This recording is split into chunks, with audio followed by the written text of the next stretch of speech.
전산회계 2급 기출문제 제74회 이론시험 풀이하도록 하겠습니다. 문제 1번. 다음 중 경영성과에 영향을 미치는 거래.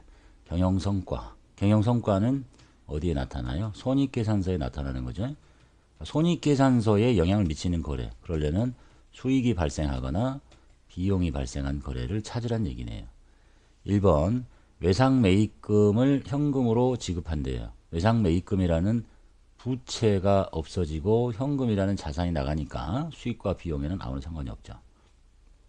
이런 것들이 이제 경영 성과가 아닌 재무 상태에 영향을 미치는 거래라고 보시면 되겠죠. 외상 매입금인 약소금을 발행해서 지급한대. 외상 매입금이라는 부채가 없어지고 어음 발행했죠. 지급업이라는 부채가 생기네요. 이것도 재무 상태에. 기업주 개인의 차입금을 기업이 대신 지급해요. 이제 지급 수단이 뭔지에 따라서 모르겠지만 일단 자산이 감소하게 되는 거고, 기업주 개인의 차입금을 갚았기 때문에 인출금이라고 할 거예요. 그러니까 수익 비용하고는 아무 상관없이 이 세 개는 다 재무 상태에 영향을 미칩니다. 4번. 차입금에 대한 이자를 현금으로 지급한대요. 그러니까 일단 현금이라는 자산이 나가는데 이자를 지급했죠. 그리고 이자 비용이라고 할 거예요. 이게 비용이 발생했기 때문에 경영성과 즉 손익계산서에 영향을 미치는 거래는 4번이 되겠습니다. 문제 2번. 다음 거래에 대한 결합관계를 바르게 나타낸 것.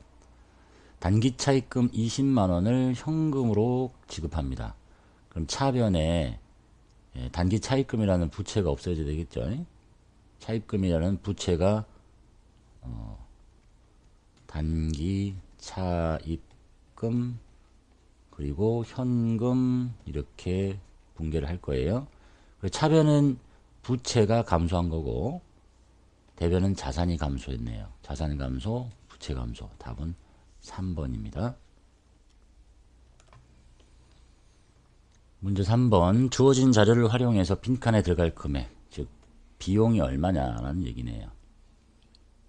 자, 기초 자산 부채 나왔고 기말 자본 나왔고 수익 비용 나왔으니까 이제 여기 기말 자본이 있죠.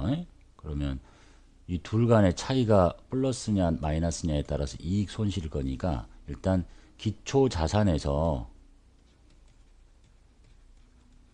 기초 부채를 빼면 이게 바로 기초 자본이 되겠죠.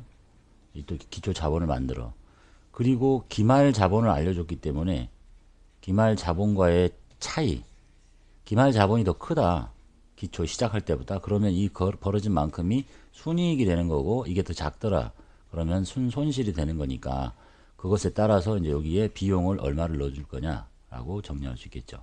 그래서 기초 자산은 50만 원, 기초 부채가 20만 원이니까 이 사람은 기초의 자본을 30만 원을 가지고 출발을 했는데 기말 자본이 35만 원이 됐기 때문에 뭐가 생긴 거예요? 이만큼의 순이익이 생긴 거죠. 순이익이 5만 원 생겼는데요. 그러려면 5만 원만큼 비용이 더 작으면 되죠. 그러면 총 비용은 20만 원이니까 총 수익 25에서 20을 뺀 만큼이 5만 원이 순이익이 난 거 아니냐 이런 얘기네요. 그래서 답은 1번이 되겠습니다. 문제 4번. 다음 중 빈칸에 들어갈 가와 나의 용어 순서대로 돼 있는 거. 발생한 거래 내역을 순서에 따라 장부에 분개해서 적는 장부가 뭐예요? 이 분개장이잖아. 분개장. 여기 분개장, 분개장. 이러한 거래를 계정 과목별로 기록, 계산, 요약하는 장부가 뭐예요? 원장. 총계정 원장. 답은 4번이 되겠네요. 문제 5번. 다음 중 시산표에서 발견할 수 있는 오류. 시산표에서 오류를 발견하려면 전기가 잘못돼야 되니까 전기가 잘못되려면 어느 한쪽에만 적고 어느 한쪽을 안 적는다든지 이쪽 금액과 여기를 적고 여기를 안 적거나 이쪽 금액과 이쪽 금액이 서로 다르다든지 그러면 찾아낼 수 있습니다. 차변과 대변에 같이 틀린 금액을 동시에 적게 되면 둘 다 틀렸기 때문에 알아낼 수가 없어요. 똑같아지니까. 금액을 동일하게 기입했는데 차변과 대변의 계정을 반대로 금액도 똑같은데 이쪽 계정을 여기에 이쪽 계정을 여기에 적으면 양쪽의 금액이 똑같기 때문에 알아낼 수가 없어요. 차변과 대변 어느 한쪽에 전기를 누락했대요. 이쪽은 적고 이쪽은 안 적어서 그럼 양쪽에 차이가 벌어지죠. 그래서 3번은 알아낼 수 있는 오류입니다. 거래 전체가 분계나 전기가 누락이 됐대요. 전부 양쪽을 다 기록 안 하면 양쪽에 차이가 안 벌어지니까 알아낼 수가 없겠네요. 그래서 답은 3번이 되겠습니다. 문제 6번. 다음 중 현금성 자산에 해당되는 거. 이 문제 조심할 때는 대부분 질문이 나올 때 현금 및 현금성 자산 이렇게 물어보는데 얘는 지금 현금성 자산만 물어본 거예요. 그 현금에는 현금 및 현금성 자산에는 현금과 예금과 현금성 자산이 있고 현금성 자산이 있고 요 세 개가 합쳐서 현금 및 현금성 자산. 현금은 통화 또는 통화 대용 증권들이 현금이에요.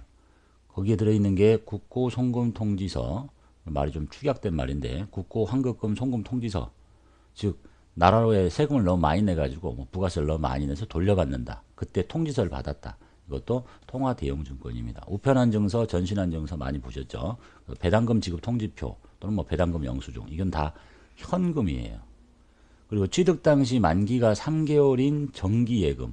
원래 정기예금은 이 현금 및 현금성 자산 바로 밑에 금융상품이라고 있죠. 단기 금융상품의 정기예금, 정기적금인데 이 금융상품 중에서 만기가 취득한 날로부터 3개월 이내에 도래, 아주 초단기다. 그런 것들은 현금성 자산으로 올리도록 하고 있어요. 그래서 답은 1번이 답이 되겠네요. 문제 7번. 다음에 설명과 관련된 개정 과목 옳은 거. 상품 매출 대금을 조기에 수취함에 따라서 대금의 일부를 깎아줘요. 이게 뭐야? 매출 할인. 매출 할인, 매출 할인. 그 다음에 매출한 상품에 결함이 있어서 상품을 회수해요. 매출 환입. 답은 1번이 되겠네. 문제 8번. 다음 중 매출채권과 매입채무를 옳게 짝지은 거. 매출채권에는 외상 매출금, 그 다음에 받으름이 있다는 걸 아시겠죠? 그럼 둘 중에 하나를 찾으면 되지. 여기 받으름 들어있네요. 그 다음 매입채무에는 외상 매입금, 그 다음에 지급어음. 외상 매입금 아니네요. 답은 2번이 되겠습니다. 문제 9번. 당해년도 1월 1일에 취득원가 500만원짜리고 잔존가치가 50만원이고 내용연수가 5년인 유형자산을 취득했습니다. 이 연간 감가상각비는 얼마입니까? 감가상각 방법은 정해법을 쓰래요. 정해법은 취득원가 마이너스 잔존가치, 그 다음에 곱하기 내용연수분의 1 이렇게 하시면 되죠. 그래서 500만원에서 잔존가치인 50만원을 빼고 그럼 450이죠. 곱하기 내용연수 5분의 1. 이게 1월 1일부터 취득했으니까 12달 다 상각하니까 여기는 12분의 10이니까 뭐 생략해도 되겠죠. 이렇게 계산하면 답은 90만원이 되겠습니다. 이걸 만약에 연도 중에 취득하면 뭐 2월 달에 취득하면 여러분 급수는 거기까지 안 나올 텐데 요 금액에서 이건 1년치니까 12분의 11달 갖고 있었죠. 이렇게 계산하셔야 돼요. 문제 10번. 다음 자료에서 비유동부채 찾으래요. 외상 매입금은 유동부채죠. 아니고 미지급 비용도 유동부채예요. 장기차입금은 비유동부채. 퇴직급여 충당부채는 회계 2급에서 잘 배우지 않는데 이름 한번 들어놓읍시다. 유동부채에서 안 배우면 비유동부채라고 보시면 되겠고, 퇴직급여 충당부채는 임직원의 퇴직금을 주기 위해서 매년 기말에 이렇게 회계 처리를 한대요. 퇴직급여 얼마, 그 다음에 퇴직급여 충당부채 얼마, 이렇게 부채를 잡아 놓는 거예요. 그래서 나중에 퇴직을 하게 되면 이 마치 대손 충당금 갖다 쓰듯이 이렇게 갖다 쓰고 현금 이렇게 지불하는 게 퇴직금에 대한 회계 처리예요. 근데 퇴직급여 충당부채가 부족하다, 마치 대손 충당금 부족하듯이, 그러면 퇴직급여 충당부채 다 갖다 쓰고 퇴직급여 이렇게 처리하는 거예요. 이런 회계 처리들은 이제 1급 정도부터 배우기 시작하는데, 여기 지금 퇴직급여 충당부채라는 이름이 나왔으니까 이게 뭐냐, 임직원의 퇴직을 위해서 미리 기말 결산 때 비용 처리하고 부채로 잡아놓는 금액을 퇴직급여 충당부채라고 합니다. 비유동부채라. 그러면 200과 500의 합계 700이 답이 되겠네요. 혹시 좋은 방법은 아닌데 이게 뭔지 잘 모르겠다 그러면 실기 프로그램을 열어가지고 퇴직급여 충당부채를 찾아보면 이게 비유동 부채 쪽에 있을 거예요. 알고 계시는 게 좋겠는데 혹시 처음 본 이름들이 생기면 그런 방법을 이용하셔도 된다. 문제 11번. 기말 결산 시에 당기에 미지급된 이자 비용을 반영하지 않는 오류가 발견됐습니다. 당기 재무제표에 미치는 영향. 옳은 거. 그러니까 이제 이 회계 처리를 할 줄 알면 되는 거죠. 미지급된 이자 비용을 반영하려면 이자 비용 그다음에 미지급 비용이라는 회계 처리를 했어야 되는데 안 했다. 그럼 이제 이자 비용이라는 비용을 계상해야 되는데 안 했기 때문에 비용이 과소 계상이 된 거겠죠. 그다음 미지급 비용이라는 부채를 잡아야 되는데 부채도 과소 계상이 된 거예요. 이 내용을 일단 찾아요. 부채가 과소 계상됐네요. 맞아요. 그다음 순이익이 과대 과소인지는 이제 여기서부터 출발하면 되죠. 비용이 있는데 안 잡았기 때문에 매출이 똑같다면 수익이 과대하게 되는 거예요. 아니, 말 잘못했다. 수익이 암상 올 거예요. 순이익이 과대하게 계산이 되는 거예요. 과소가 아니야.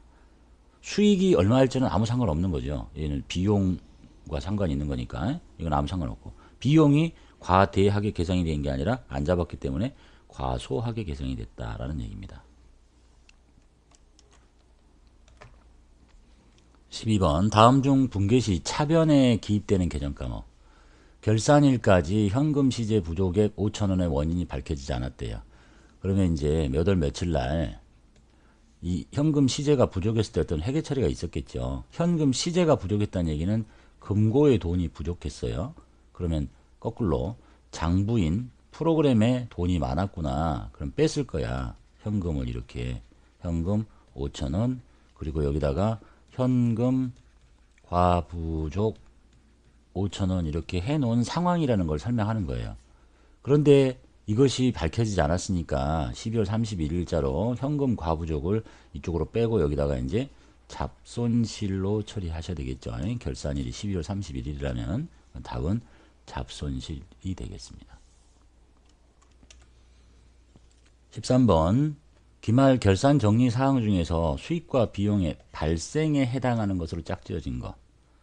이건 이제 정리를 잘 안 하시면 굉장히 어려우시는데 이런 이름들 4개가 보이시잖아요. 선수 수익, 미수 수익, 선급 비용, 미지급 비용 이런 4개 이름 들어보셨죠?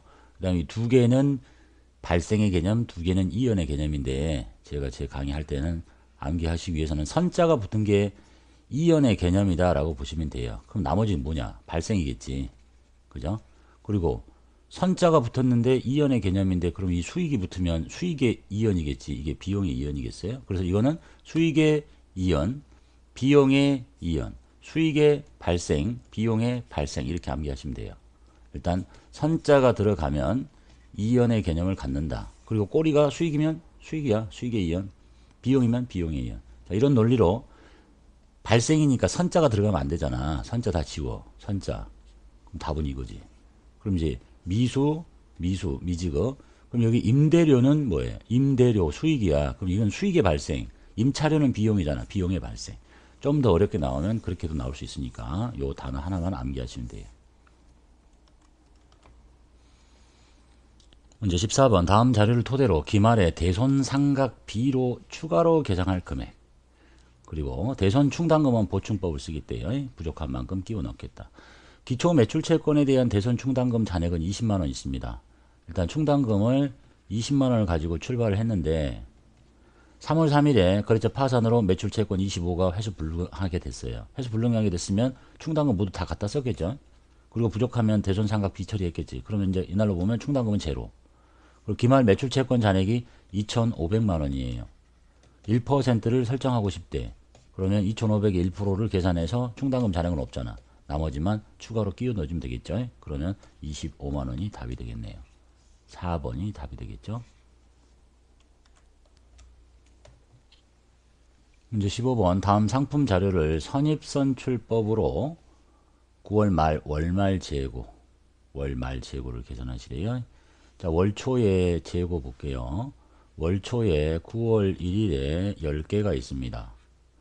9월 15일에 10개가 또 들어옵니다. 그 다음에 9월 23일에 8개가 나갑니다. 그럼 누가 나간 거야? 얘가 나간 거지. 그럼 얘는 8개 남은 거지. 아니, 8개 아니 2개 남은 거지. 그 다음에 9월 25일 날 5개. 자, 그럼 여기 2개, 여기 10개, 여기 5개. 여기 2개가 1,000원짜리. 여기 10개는 800원짜리.